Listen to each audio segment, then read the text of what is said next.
Hi, I'm Megan, welcome to my channel, and I'm going to be upcycling this Afghan. Into what? At this very second, I have no clue. You probably do though, based off of the title and the thumbnail for this video. So this Afghan sat in my favorite antique store for over a year, and I finally decided to buy it. I just couldn't stand to see it continue to sit on the shelf unloved any longer. So I bought it and it came home with me and it sat on my shelf for over a year. And that's because after I bought it and brought it home, I realized that it was full of holes. I love this very much. Up until this point, I've been too intimidated to work on this. What I decide to turn it into is going to depend on where all the holes are and how I can cut around the existing damaged areas. I'm hoping to make a long duster cardigan jacket. If I can't, maybe a shorter one. If I can't, maybe a t-shirt. I don't know. It really depends on how damaged this is. I'm gonna wash it by hand.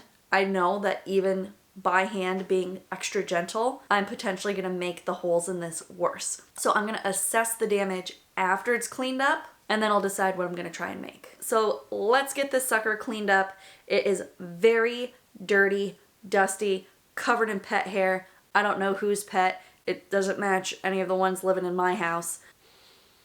It doesn't smell bad. It just smells like dust. So let's take a field trip to the tub. Welcome to my bathroom. Here's the tub. I'm gonna put about 4 inches of cool water in there, and then I'm probably gonna put like half a cup of this cleaning solution in the water, dissolve it, and then I'll add the blanket, swish it around a little bit, maybe let it soak for a while. Also, sidebar, don't forget to always wear protection when touching chemicals. I actually wound up using a 1/4 cup of detergent instead of half a cup. Once during the first wash and again during the 6th wash. And I filled my tub up 11 times. I take it back. This doesn't smell like dust anymore. Now that it's wet, it smells pretty bad.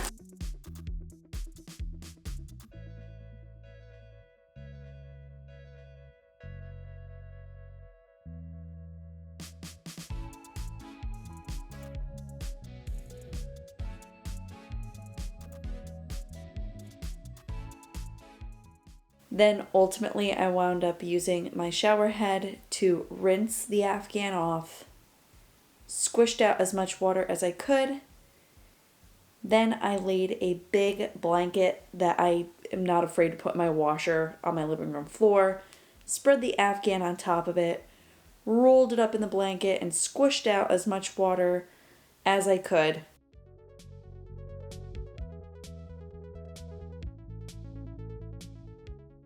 Then I placed a clothes rack over a heat vent in my bedroom, took the Afghan out of the blanket, and hung it on the rack to dry.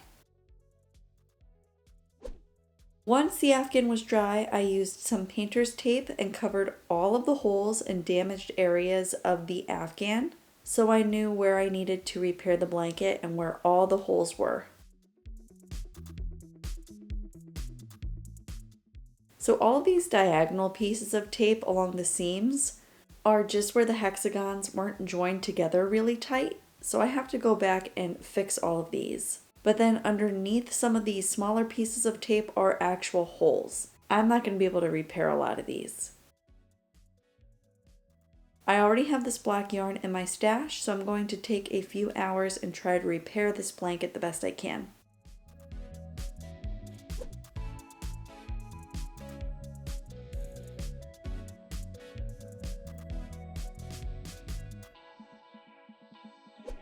So last night I spent a few hours patching as many areas of this blanket as I could, and I did a pretty good job. There are still several spots where it doesn't matter what I do, I'm not gonna be able to fix these holes. So what I'm gonna do now is get on the internet and try and find a sewing pattern for like a waist length or a little more of a cropped style cardigan. Bad news, I could not find a pattern on the internet that I liked. I'm going to self-draft my cardigan pieces using this oversized sweatshirt as my template. First, I'm going to make my 2 front panels, so I folded my sweatshirt in half and laid it down. And I want to use the finished edges of the Afghan for the bottom and the front of the cardigan because they already have the nice finished edge. So I'm lining everything up, cutting the side seam, moving the sleeve out of the way to cut the underarm, cut the shoulder seam, the neckline, and I'm using about a 1-inch seam allowance. Then I'm moving over to another part of the blanket and lining up the piece I already cut out, using it as my template to cut out a second front panel piece.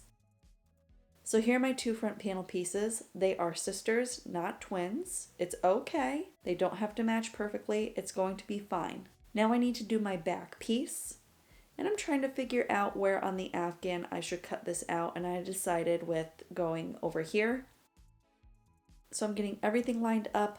Again, cutting my side seams, the underarm curves, the shoulder seam, the neckline, another shoulder seam, another underarm curve.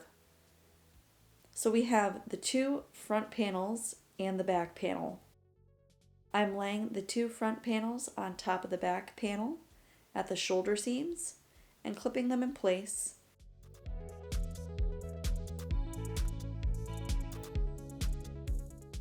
Then I'm going to sew these shoulder seams at a 1-inch seam allowance. A quick try on.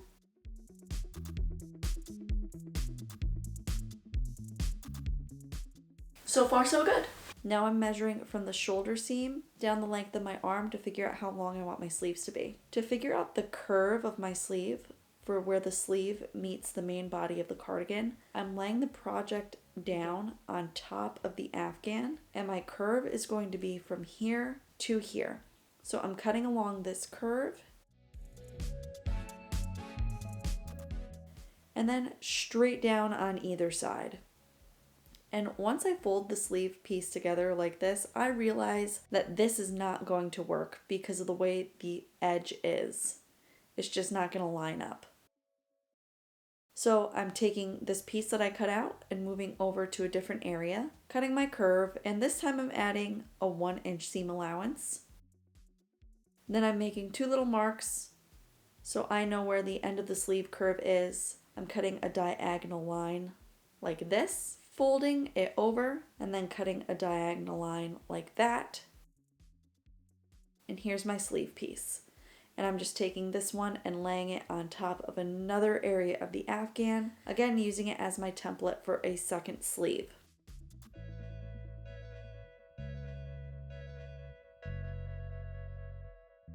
So here we go. I have my 2 sleeve pieces and they're going to fit in my cardigan like this. So right sides together, I'm just clipping the sleeves to the main body piece and then sewing these together at a 1-inch seam allowance.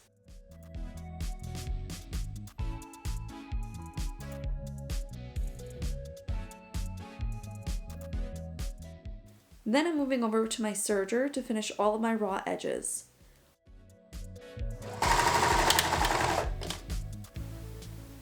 This is where I figured out that 1-inch seam allowance was a mistake. Between the bulk and the width of the crochet, I wound up getting my machine all jammed up and I broke a needle. Then I had to spend about 20 minutes putting a new needle in and rethreading my entire serger.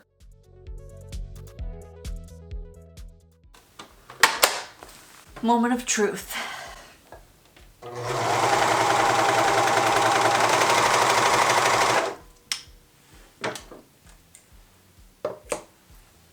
That's money. So I wound up trimming my seam allowances down to about 1/2 inch before I ran them through the serger, and that was the trick to keep it from jamming again. The next step, right sides together, fold the front half of the cardigan on top of the back half like this, and then I'm going to sew the underarm and the side seams all in one go. And I skipped the sewing machine for this step and just went straight to the serger right out the gate, and I did not have any problems this time.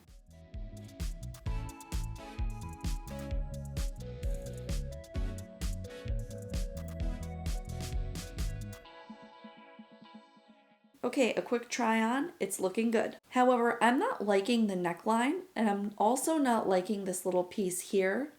So I'm going to take this piece out. I'm just using my scissors to cut away the threads that were joining the hexagons together. And then for the edging, I'm just pulling out a couple lengths on each side of the yarn so I can go back with the crochet hook and just make sure all the edging is even. I'm going to make the neckline a little bit bigger, so I'm just cutting out a wedge on one side of the neckline like this, and then laying that on top of the opposite side as my template to make sure that they're nice and even. Now I'm going to use some quilt binding to finish the raw edge of my neckline. So cut a length of binding a couple inches longer than the length of the neckline, and then right sides together and unfinished edges matching, line up the binding with the neckline and clip it in place. Then I'm taking it over to my sewing machine and folding the bit of overhanging binding down like this, and then placing it in my machine and sewing this down at about a 1/2 inch seam allowance. And then when I get to the other end, I'm folding that little bit of overhanging binding down and sewing on top of it. Next, turn the binding to the inside of the sweater like this, clipping it down. I had to use a ton of clips to do this. Then sew close to the binding edge to enclose all of the raw crochet edging.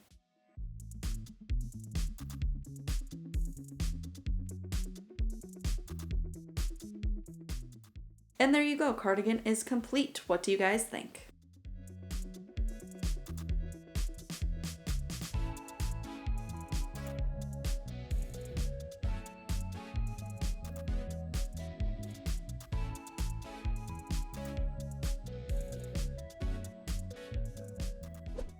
Do I love the sweater? Holy smokes, yes. So much. To me, it's giving off like your cool single aunt who is also an art teacher, who also in her heyday was an enormous hippie. I love this. It's beautiful. I think it turned out great. The concept was great. But the real question is, will I wear it all the time? And boy, do I wish that I could say yes. But if I'm being brutally honest, the answer is no. I probably won't. Was that for me? No, Alexa, thank you. You're welcome. Happy to help. It's important to have manners even when talking to robots. Anyway, even though I did a really good job mending the holes that I was able to mend, even as I was sewing this, I was finding more. Like, for example, this is the one on my sleeve, and this actually didn't fall apart. It was just holding together by a couple threads, and when I put my arm inside, it just kind of stretched it and broke those couple of threads, and it started to unravel. And now I have a couple pretty serious holes started in the sleeve. I mean, I could, if I wanted to, like remove, maybe I'll try that. Remove just these couple squares here on both sides. Then I could wear this all the time.